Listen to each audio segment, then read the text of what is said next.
Karon usag nga adlaw sa ulog nato ang Philippine Independence Day. Nagbutang tag mga daghan kayong mga flags sa mga sakyanan, mga opisina sa gobyerno, sa mga munisipyo, padayag na duna natay independensya or kagawasan or kaugalingnan. Tinuod ba nga nanatay independence? Kanang pasabot nga wa na ta kontrola sa laing mga nasod. Sa akong paminaw karon murag dili kayo klaro ang atong independence. Kay ang warrant of arrest sa ICC i-implement man dayon dinhis ato bisan og wa moagi sa atong korte. Pasabot lupig tas ICC. Hawk tas tiil sa ICC.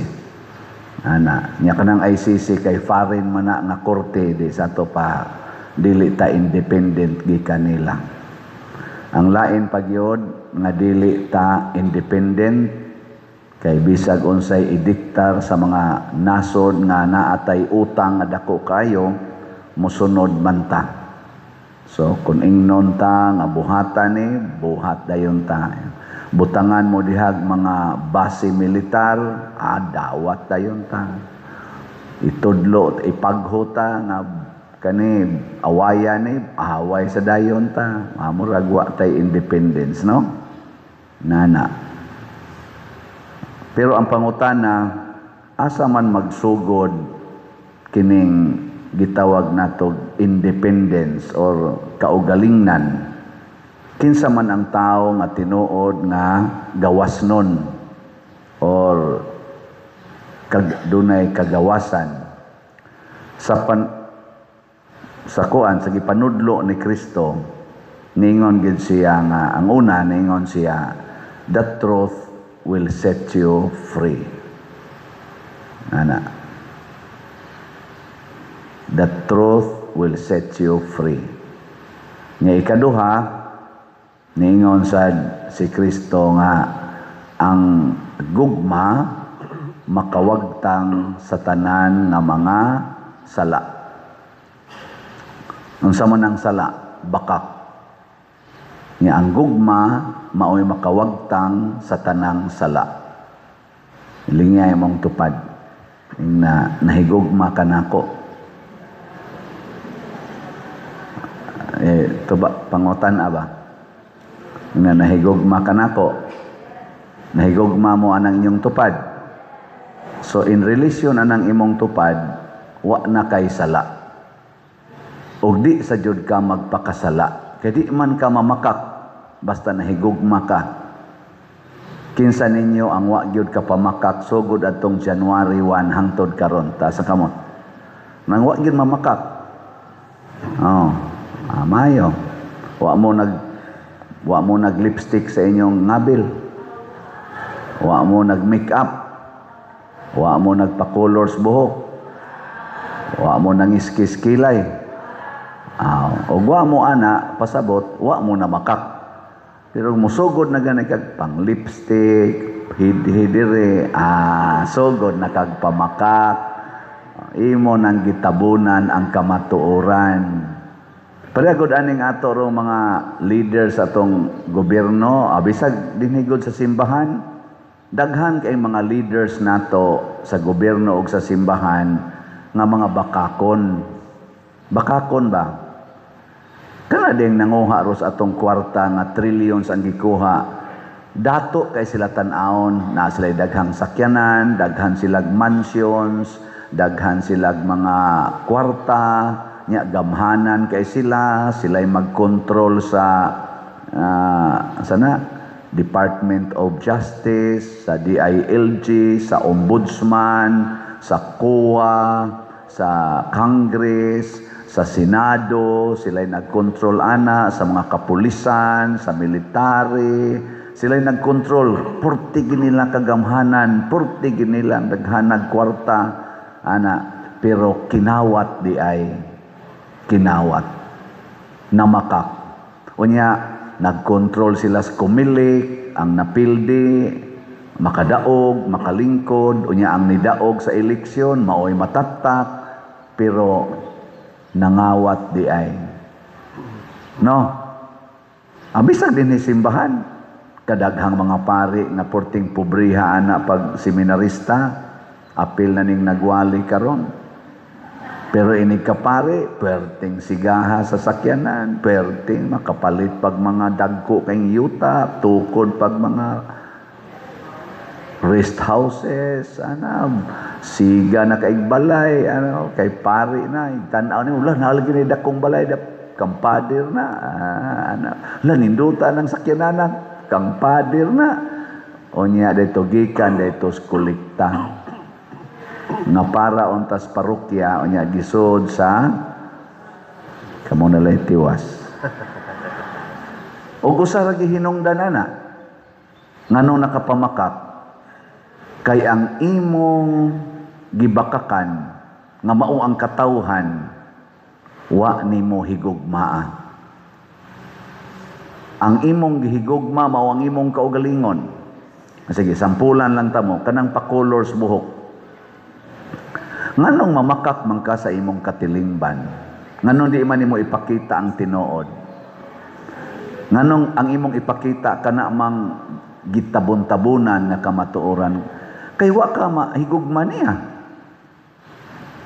Dili ka makahatag sa tinuod ngadto niya kay wa ka nahigugma. Ang imong gihigugma, ang imong kaugalingon, moingon ka, ay sus tan-awon ko tiguang kay kugnaw, tan-awon ko bati kay kugnaw. Ang imong kaugalingon, tarungon ko ni akong kilay kay no batian ako kugnaw ani unsa niya ikasulti sa uban. Ang imong kaugalingon, imong gihigugma, kanunay kang ang imong reference, ang imong kaugalingon. Magunsa na lang, kabati na kugnaw, kabati na kugnabil. Magunsa na lang ana. Kaugalingon, mausa na ang atong mga nangawat karos gobyerno, moingon sa na sila, unsaon na lang og dili na ko kadaog sa eleksyon, hala kauaw, ay kinahanglan mamundo ko, ana. Nya kanisang mga tao sad nga moelek nga mosugot rasad, mosunod rasad, kag taga-tagaag kwarta panahos eleksyon, nya sundon dayon kay tungod maoy powerful.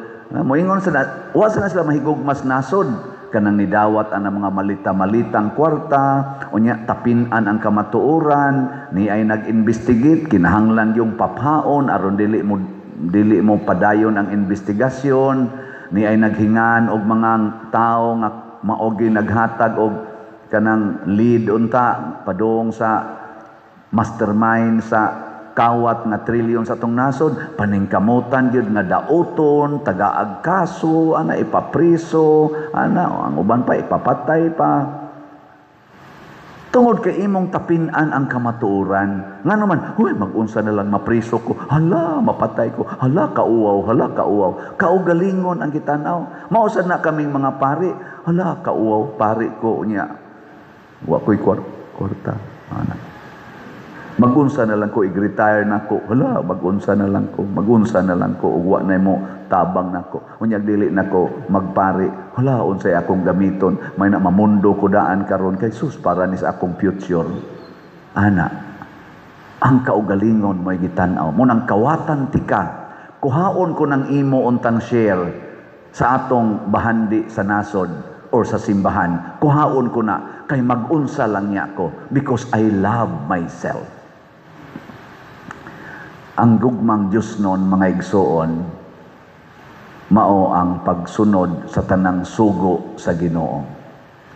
Mao na diri sa unang pagbasa, gipahinumduman diri ni Moises nga gipili kamo sa Ginoo o gimahal niya, dili tungod kay mas daghan kamo sa ubang katawhan, gani kamo mo'y labing jutay.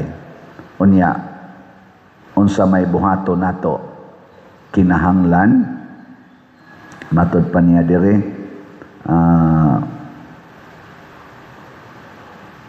Kasaligan siya sa pagtuman sa kasabutan og sa iyang gugma, ang iyang gugma walay paglubad niadtong dili maihap nga mga kaliwatan nga nahigugma kaniya ug nagtuman sa iyang mga sugo.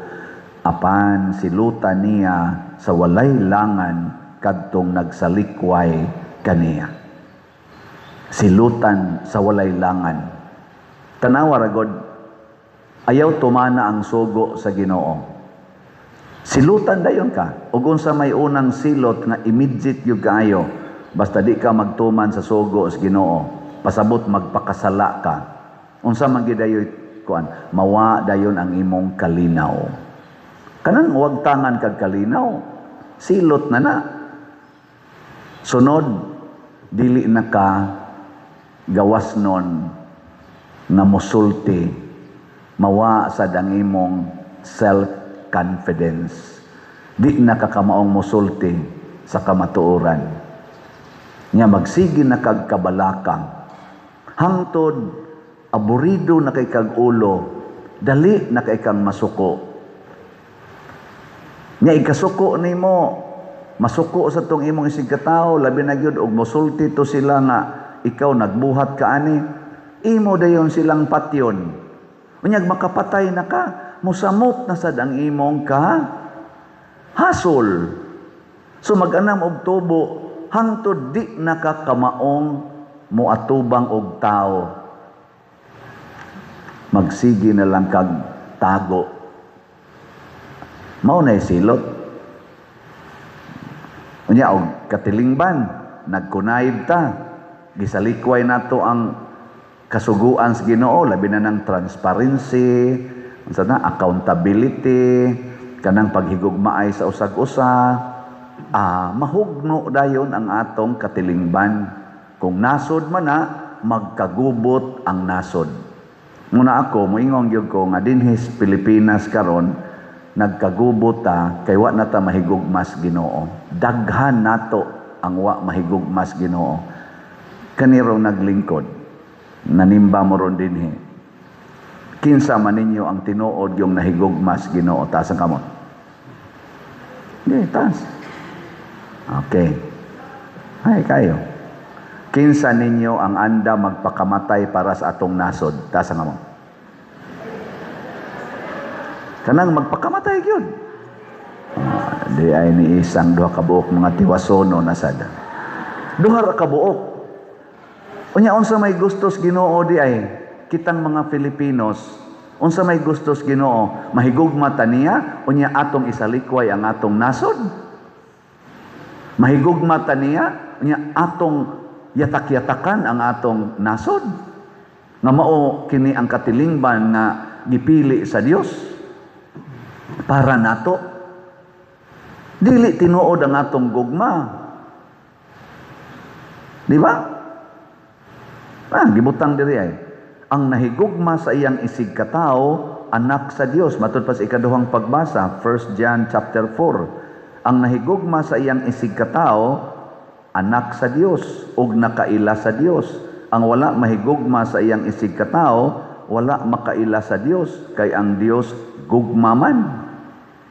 Nga kinsa may atong isig katao? Ang atong nasod. Nga imo yang nuhog biya, ibaliwa lang nimo, di ka gustong magpakamatay, kay ang dako manggong gugma, matud pas Ginoo mga igsoon, ang labing dakong gugma, mao gyud ang pagpakamatay para sa imong gihigugma. Mao nay gugmang Dios nun. Hala, sige, ingna imong tupad. Ingna andam kong magpakamatay para nimo. Ang di mulingi, iya siyawa. Andam kong magpakamatay para nimo. Karon naidag kong problema sa atong nasod. Ang atong mga elected officials, most of them, wa mahigugma sa atong nasod. Most of them. Muna'y akong personal assessment. Ako ra na personal. Og unsa may akong gibasihan, tungod kay nahitabo ang dagko kayong korupsyon. Daghan kay tagkwartang nausik karon. Nya nisaka ang atong utang gikan sa mga 12 trillion ngadto na kuno sa mga 19 trillion na ang atong utang. Sud lang niining pila ka tuig gikan atong eleksyon sa 2022. So ang mga elected officials sa 2022 ug sa midterm elections, daghan nila ang wa mahigugma sa atong nasod. Unya, ikaduha, nagunay tag-away. Ang naa sa Senado, nag-away. Ang naa sa Kongreso, nag-away. Ang naa sa Executive, nag-away. Nagunay tag-away. Paregos inyong pamilya, unsaon nimo pag-ingaw naghigugma ay mog sige lang mog away, bungtag ngadto sa hapon. Siging away, siging impeachment, siging ilog anang power struggle sa Senado o kinsa gyud majority, kinsay legal, kinsay illegal. Kailangan pa bang i-memorize yan? Mga dagko naman mo, mga abogado man kasagaran, mga dagko mamog nakabot sa katilingban, naglibog pagin mo kinsay legal, kinsay illegal. Para lang anang simple kaayo nga interpretasyons balaod, kinsay majority sa 24, 13 ba o 12 ba? Lalisan pag yun na, to the point nga mag-walk out yun, to the point nga mag-boycott yun, to the point nga i-lockdown yun ang Senado. Nga magsigingon, wa mo'y nahimo, way nahimo. Kanaro ang ilang gibuhat, unsa may nahimo nila. Nagasigi naman lang sila away. Nga gasigi tag sweldo nila, siging sweldo gikan sa ato mga taxes, kitang nanimba karon. Wa mahigugma sa atong nasod.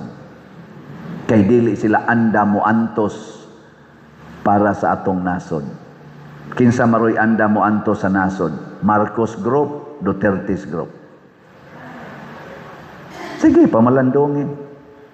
O kinsa tong naay degree lang ha, di ko maingong perfect, degree of love para sa atong nasod nga mga politicians atong suportahan. Pero kadtong tan-aw nato wa gigugmas atong nasod, ang gihigugma ilang kaugalingon, ang gipadato ang ilang kaugalingon, adi nata mo suporta.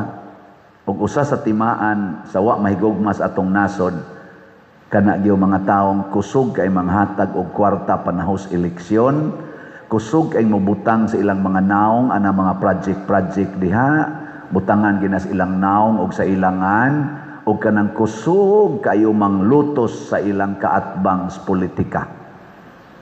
Naa gani nang kaning tulo para nako wa nay gugma nya sa ilang pagkaway gugmas ilang isig katao, wa sana sila gugmas Ginoo ug wa sa naigugmas atong nasod, muguba na sa atong nasod. Ang pangutana, kitang mga pumipili na higugma bata sa atong nasod. Usbo nako, taas ang kamot, kinsay gustong magpakamatay para sa atong nasod. Taas ang kamot. Honest. Sige. Nanglitan kamong ni isas kamot, naaroy mo offer ninyo nga tagaan mo og visa, residence visa o working visa ngadto sa Amerika, saman mobalhin mo dili. Maayo kayo. Kung papilion karon unsay imo 1,000 pesos o 1 million pesos, hay imong pilion.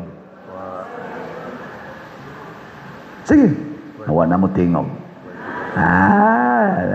Kaya klaro kay namakak mo eh. Hay may dakog sweldo, Pilipinas o Amerika? O niya, hay may mong pilion, dakong sweldo, gamayng sweldo. Ay na lang ko ninyo. Unsa may timaan nga dinis atong parokya nga kamo andam mahigugma o magpakamatay para sa atong parokya? Mopalit mo raffle tickets, unya mamaligya pagin mo raffle tickets.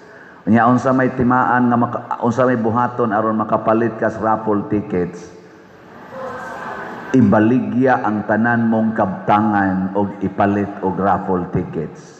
Mao na ipagpakamatay para sa atong parokya. Nya kung dili ta makahimo ana dinhi sa atong parokya, unsa may dangatan di sa takahimo ana sa atong dako nga kuan katilingban. Na iniingon ako pader, naami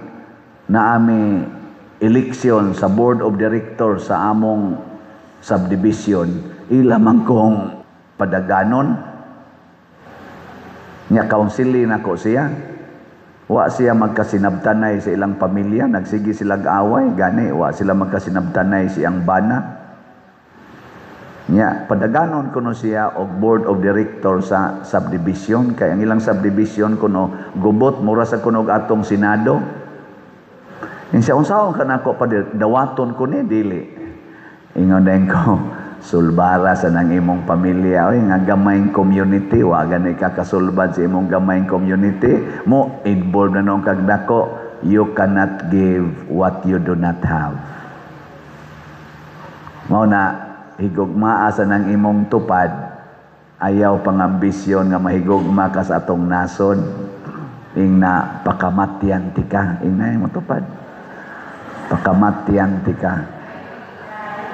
Onya, higugma sa kaning atong parokya aron makaingon tang nahigugma ta sa atong nasod, hot doon ta nigpalit atong raffle tickets, nagkinahanglan ta og 200,000 ka tickets unta ang atong mabaligya og mahalin, pero sa pagkakaron naapas 23,566 ang atong halin. Pila pay kuwang, naapatay kuwang nga mga 172,000 ka tickets. Unsao man ni paghurot, mamalit og tickets o nya mamaligya pagyud og tickets gikan karon. Mag-average unta ta og 50,000 ka tickets kada semana. No. Oh, kaya dili. Nawa di ba nangaloya niya? Ada. Amada. Ada. O di ginamada kung dili nato ibaligya ang tanan, dili ta magpakamatay. Kung magsige lang kitag enrich sa atong kaugalingon, di ginamada. Ang ato gani ko nung kuan, di man dito 65,000 ang kuwang natong classroom sa atong mga eskwelahan. 165,000 man day kuwang. Sayo po nito kong gisulti sa una. Unya, last year, 22 ra ka classroom ang nahimo sa atong gobyerno. Nya 165,000 ang lacking classroom nato. Nya 22 classroom ra. May kita di kaya nga naman. Kay ang bulsa may gipuno og una. Magunahon kasi imong bulsa di gini nato makaya. Sus kanindot unta kay kun mahalin ning ato mga tickets, mahuman ning atong bell tower. Sus kanindot tan-aw no, mahuman ang bell tower. Mahuman pag yung atong adoration chapel. Still lang nindota ka no. Nya mahuman pag yun ang atong CR nga bag-o, pwede na mo anha mo mamatay di ay. Nya mahuman pag yun ang atong walk of apostles, balaan na kayo na dihang lugara, nya ato pag yun ma-repair atong mga lingkuranan, mailisan di ayog bag-o, hastang nindota ka no. Usa lagi pangutana, nahigugma ba mo sa atong parokya? Labi na gyud mo mga online parishioners. Daghan ba nilang nahigugma sa atong parokya? Mao nang 80% sa atong nadawat dinhing mga donations gikan sa atong online parishioners, dili territorial parishioners. So atong pakpakan silang tanan. Mao nang kumbati gyud ha. Niya kining 12 ka mga saad sa balaang kasing-kasing ni Hesus, mahitabo gini nato kay matod pa diri sa atong unang pagbasa, ang Dios gugma ug ang nagkinabuhi subay sa gugma anaa sa Dios ug ang Dios anaa kaniya. Ug mao ni siya ang giingon ni Hesus diri sa atong ebanghelyo, o Amahan, Ginoo sa langit ug sa yuta, nagpasalamat ako kay gipadayag mo man ngadto sa mga walay kahibalo ang imong gililong sa mga maalamon ug mga makinaadmanon. Unsa may di mahibaw-an sa mga makinaadmanon ug maalamon sama ng ato diha ro mga elected ug appointed officials ug sama sa namong mga pari usahay. Unsa may di namo mahibaw-an kana di ang paghigugma nga Diosnon. kana bang paghigugma nga magpakamatay ka para sa imong gihigugma? Kinsa rin makahimo ana? Kana rang murag gamayng bata. Kay kanang gamayng bata nahigugma ginas iyang parents. Kanang gamayng bata ba mo na nga inigkawa sa iyang parents, muhilak gina ang bata, iniglingi niyang wa na diha ang iyang parents, muhilak gina. Nya ibutang na nimong bata diha sa tumoy sa buta pomero, equivalent pa na sa fifth floor, kana ba? Na diha buta pomero.